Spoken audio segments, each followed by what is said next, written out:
Provérbios capítulo 13, versículo 12. Leiamos. A esperança que se adia faz adoecer o coração, mas o desejo cumprido é árvore de vida. Existem muitas pessoas do mundo hoje, e às vezes até dentro de uma igreja, amarguradas. E quando você vai conversar por que elas estão amarguradas, algumas estão decepcionadas com pessoas de quem elas esperavam uma determinada atitude, e a atitude não aconteceu, o sonho que se adiou. Outras estão decepcionadas com Deus, inclusive tem um livro interessante sobre esse assunto. Estão decepcionadas com Deus por quê? Porque queria alguma coisa que Deus não fez. Nós temos exemplos bíblicos disso. Talvez o maior deles seja o exemplo de Judas, que esperava uma rebelião lá em Jerusalém, comandada pelo Senhor Jesus, para desbancar os romanos da Palestina. E quando essa rebelião não aconteceu, ele ficou frustrado e ele tentou dar um jeito com as suas próprias mãos nesse assunto. Mas nós convivemos com isso, e eu tenho certeza que cada um de nós tem um exemplo de um sonho não realizado, de uma esperança adiada, de algo que eu desejei que não foi cumprido. A questão sempre para nós é o seguinte: qual é a fonte destes sonhos que se adiam e que não se cumprem, dos quais nós perdemos a esperança e o nosso coração adoece? É provável, é bem provável que o que se adia na nossa vida seja algo que é tão somente fruto das nossas próprias intenções, e na maioria das vezes não intenções boas, intenções que nascem do egoísmo do nosso próprio coração, que nascem das vertentes da nossa natureza pecaminosa dentro de nós, que nos faz almejar aquilo que Deus não quer para a nossa vida. Lembra que Deus é o autor, e Ele é o sustentador, e Ele é o governador de tudo que existe e acontece. Quando uma coisa definitivamente não acontece, ela não acontece porque não era propósito de Deus que ela acontecesse. E se eu... significa que eu estava alimentando um sonho que não foi me dado por Deus. Em contrapartida, sonhos que são dados por Deus, ainda que eles demorem para acontecer, eles não adoecem o coração. Nós temos exemplos disso na Bíblia também. Lembra de José? José recebeu do Senhor sonhos. Sonhos que logo de cara ele conseguiu entender o que eles significavam. Sonhos de que ele se tornaria uma pessoa importantíssima para a preservação da sua família. E não só da sua família, mas para a preservação do povo daquela época. E estes sonhos o acompanharam durante toda a sua vida até que eles se cumprissem. E nós não encontramos nenhum texto na história que Gênesis conta a respeito de José, em que José estivesse reclamando da vida, em que ele estivesse amargurado, em que ele estivesse decepcionado, ou como diz aqui este provérbio, com o coração adoecido. Porque aqueles sonhos que ele recebeu tinham como fonte o próprio Deus. E ainda que aqueles sonhos demoraram muito para acontecer, ainda assim ele não ficou adoecido com aquilo. E é interessante que quando o sonho se cumpriu, o sonho realmente se tornou árvore de vida. Porque foi através do cumprimento daquele sonho, não só que a vida de José foi preservada, mas a vida da sua família e a vida de uma nação inteira e de outras nações adjacentes foram preservadas por causa do cumprimento daquele sonho. Então vejam só, a primeira pergunta que eu preciso responder quando eu penso sobre este provérbio que fala sobre essa esperança adiada é: de onde vem essa esperança que eu tenho? Ela vem do meu próprio coração e das minhas cobiças, dos meus desejos cobiçosos, seja por coisas, seja por pessoas, seja por poder, seja por uma circunstância, ou estes desejos, estas esperanças que eu alimento no meu coração, elas são genuinamente produzidas por Deus. Elas nasceram de um princípio bíblico, elas nasceram de uma promessa feita na palavra de Deus, elas nasceram com os meus joelhos no chão. E esse é o ponto. Tem gente que passa a vida inteira, por exemplo, lutando para ser rico. Agora a questão é, este sonho de ser rico, ele veio do coração de Deus? Este é o propósito de Deus para a sua vida? Porque se não for, você vai se frustrar, o seu coração vai se adoecer nessa corrida louca e você não vai conseguir isso. Outros têm o desejo de serem famosos. Outros têm o desejo de ser esteticamente mais bonito. E aí fica naquela loucura, tentando melhorar de algum jeito. A questão é, este é o propósito de Deus para a minha vida? Foi para isso que Deus me criou? É este sonho que eu devo alimentar no meu coração? Porque se não for, eu vou fatalmente, em algum momento, ver o meu coração adoecendo, eu vou me frustrar, e isso vai trazer grande prejuízo para a minha vida. Agora, quando uma coisa é realmente produzida por Deus no meu coração, o resultado disso com o tempo é que isso vai trazer mais vida e mais vida e mais vida, não só para mim, mas para todos que estiverem ao meu redor. Então o ponto de partida nosso é que cada um de nós, antes de correr atrás de um sonho, precisamos orar e precisamos pedir a direção de Deus para ver se realmente aquele é o sonho de Deus para a nossa vida. E nós já estudamos inclusive sobre este provérbio aqui, né? O coração do homem faz planos, mas a resposta certa, o veredito vem de Deus. Nós temos uma mente imaginativa, criativa, porque nós somos criados à imagem e semelhança do nosso Deus. Mas a direção segura, essa direção, ela sempre vem de Deus. Então, cuidado. O primeiro alerta para nós é, cuidado, avalie bem qual a fonte dos seus sonhos, das suas esperanças, porque o resultado final está diretamente ligado à fonte. Se a fonte for Deus, ainda que se adie, lá no fim, vai produzir uma árvore de vida. Mas se a fonte for você mesmo, a hora que este sonho começar a se adiar, e ele vai se adiar, você vai ficar com o coração adoecido, e daí vem a depressão, e aí vem uma série de outras questões. Um outro ponto importante para nós considerarmos é, uma vez que eu realmente tenho um sonho genuíno no meu coração, sobre quem eu vou colocar a expectativa do cumprimento destes sonhos. Este elemento é um elemento fundamental na hora de vivenciar a história que envolve os sonhos da minha vida. Se a minha expectativa for colocada sobre mim mesmo, ou sobre pessoas, eu vou lutar, vou trabalhar, vou esperar que as pessoas lutem, que elas trabalhem, e vou ficar nutrindo a expectativa do cumprimento desses sonhos, baseado na minha própria força. E aí quando a minha força se esgotar, vai acontecer o quê? De novo, eu vou ter um coração adoecido, porque a esperança está sendo adiada. Isso é elementar na vida de cada um de nós. Normalmente quando a gente tem um sonho desses, e a gente sabe que realmente foi confirmado por Deus, é isso que eu tenho que fazer, é sobre isso que eu vou lutar, você começa a trabalhar e lutar por aquilo, de repente vem uma enfermidade. E daí muito mais do que a dor da enfermidade, vem aquela dor de saber que você vai ter que deixar para daqui mais alguns anos aquele sonho que você tinha. Ou às vezes uma grande perda na vida. E aí você sabe que você vai ter que esperar. E a gente tem exemplos disso. Às dúzias, às centenas, às milhares. Tem um amigo nosso que nós fomos visitá-lo na quinta-feira, que acabou de ser pai. Ele e a sua esposa receberam um tão esperado sonho do seu bebê. Mas há pelo menos 7 anos eles vêm tentando e já tiveram várias frustrações. Em vários que eles perderam. Imagine essa dor de saber que você estava ali diante do seu sonho cumprido e realizado, e de repente, por algum motivo, você perdeu. Então, essas expectativas, normalmente quando elas estão completamente lançadas sobre você mesmo, você fica frustrado, e isso machuca o coração. Em contrapartida, quando nós, sabedores da nossa parte, porque todo projeto, todo sonho vai envolver um exercício, um trabalho pessoal de cada um de nós, mas a nossa confiança está lançada completamente em Deus, ainda que a gente tenha feito tudo que estava ao nosso alcance, ainda assim a gente continua esperando que a palavra final vem de Deus. Aí é diferente, porque quando alguma coisa não sai como nós planejamos, ou quando alguma coisa, mesmo eu tendo feito tudo o que era para eu fazer, ainda não aconteceu, eu tenho a tranquilidade de saber o que não aconteceu, porque o Deus, que faz com que todas as coisas cooperem para o meu bem, Ele ainda não quis. Ele que conhece o tempo numa dimensão que eu não conheço, entendeu que esta ainda não era a hora.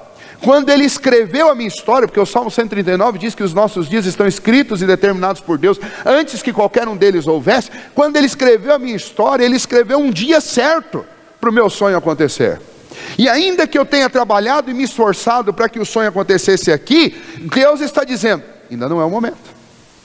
E então, ao invés de frustração no coração, a esperança em Deus me faz dar aquela respirada, dar aquela levantada na cabeça, e vamos continuar.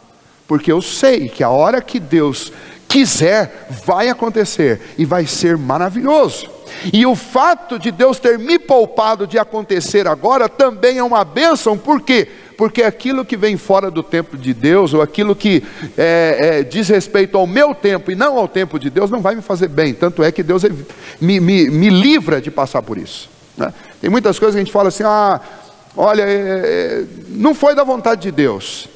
Essa frase, não foi da vontade de Deus, ela tem uma obviedade por trás dela. Lógico que não foi, porque se fosse, teria acontecido, né? Mas eu preciso analisar aquilo que está por trás disso também. O fato de Deus não ter desejado, planejado e me dado isso agora, significa também que Deus, que conhece não só o que vai acontecer, mas todas as possibilidades imagináveis, Ele sabe que se acontecesse, não seria bom. Eu não sei, mas Ele sabe. Ele sabe que se aquele emprego que eu estava sonhando viesse agora, não ia me fazer bem. Ou se o aumento da minha família que eu queria para agora viesse, não ia me fazer bem. Ou se aquela cura que eu tenho pedido viesse agora, não ia fazer. Deus sabe essas possibilidades imagináveis que nós não sabemos. Então, quando Deus escreveu a história, Ele escreveu pelo caminho correto. Não tem essa história de que Deus escreve torto, escreve certo por linhas tortas. Esses dias uma pessoa disse, lá na Bíblia está escrito esse negócio que Deus escreve certo por linhas tortas. Não está escrito isso em lugar nenhum da Bíblia, não. A Bíblia deixa muito claro que Deus escreveu corretamente, escreveu certo por linhas certas. Quem não conhece as linhas somos nós, mas Deus conhece. E a verdade disso se constata pelo fato de quando eu tenho um sonho dado por Deus, e eu coloco a minha confiança que a realização desse sonho virá no tempo de Deus, ainda que eu lute muito, e fique exausto na busca por esse sonho, eu não perco a esperança, eu não me adoeço no coração, porque eu sei que a minha luta aqui é um dever, mas a realização, essa realização ela virá de Deus, e ela vem no melhor momento, ela não vem no pior. É igual o filho quando fica insistentemente pedindo uma coisa que você sabe que ele não tem idade para ter. E então, a gente sabe que eles ficam bravos com a gente quando a gente fala não. 1, 2, 3, 4, 5, 10 vezes. Mas a gente sabe também que um dia lá na frente, eles vão agradecer, vão falar assim, obrigado porque você não me deu na hora errada. Você me deu na hora certa. Do mesmo jeito é Deus conosco. Ele é um pai que dá as coisas para nós na hora certa. Nem antes e nem depois. No momento certo. Tá? Então, qual é a esperança que ao se adiar traz doença ao coração? E qual é a esperança que ao se cumprir traz vida ao coração? A esperança que é produzida primeiramente por Deus, em quem eu deposito também a confiança do cumprimento 100% em Deus. Aí eu sei que quando isso acontecer, vai ser maravilhoso para mim. Esta palavra esperança, ela não pode ser considerada na Bíblia sem que eu faça uma ligação direta com Jesus Cristo. Por quê? Porque a esperança que nunca adoeceu o coração de ninguém, você pode ler todas as páginas do Antigo Testamento, porque você não vai encontrar ninguém com o coração adoecido por ter esperado milhares de anos. Era a esperança de um Messias Redentor. Veja, quando os nossos pais pecaram, eles foram disciplinados por Deus e expulsos do Éden. E no dia em que eles receberam essa disciplina, Deus lhes prometeu que enviaria um, que esmagaria a cabeça da serpente. Isto é chamado dentro da Bíblia de o proto-evangelho, porque ali já estava a promessa do evangelho do Senhor Jesus e da nossa salvação. E todo o povo, pelo menos todos aqueles que permaneceram crentes no Senhor, confiantes no Senhor, eles aguardaram séculos, aguardaram milênios pelo cumprimento desta promessa. Deus foi revelando muitas verdades sobre o Messias, sobre o nosso Redentor, e o povo, a esperança deles era alimentada. E esta esperança não adoeceu o coração do povo. O povo que muitas vezes abandonava essa esperança, correndo atrás de sonhos falsos, de ídolos falsos, de falsas promessas. Muitas vezes o povo hebreu e o povo de Israel abandonou o Senhor. Por quê? Porque aparecia um ídolo lá do lado, uma nação poderosa com os seus deuses em torno de Israel, e lhes oferecia paz, e lhes oferecia esperança, e eles deixavam momentaneamente o Senhor e a esperança de um Redentor e colocavam o seu coração naquelas nações vizinhas e naquilo que eles ofereciam. E o resultado sempre é o que está aqui nesse texto de Provérbios. O resultado é que eles se frustravam, porque o homem oferece paz, mas ele não tem paz para dar. O homem oferece esperança, mas o homem só tem frustração em si mesmo. E então muitas vezes o povo de Israel se frustrou, colocando a sua confiança e a sua esperança nessas nações.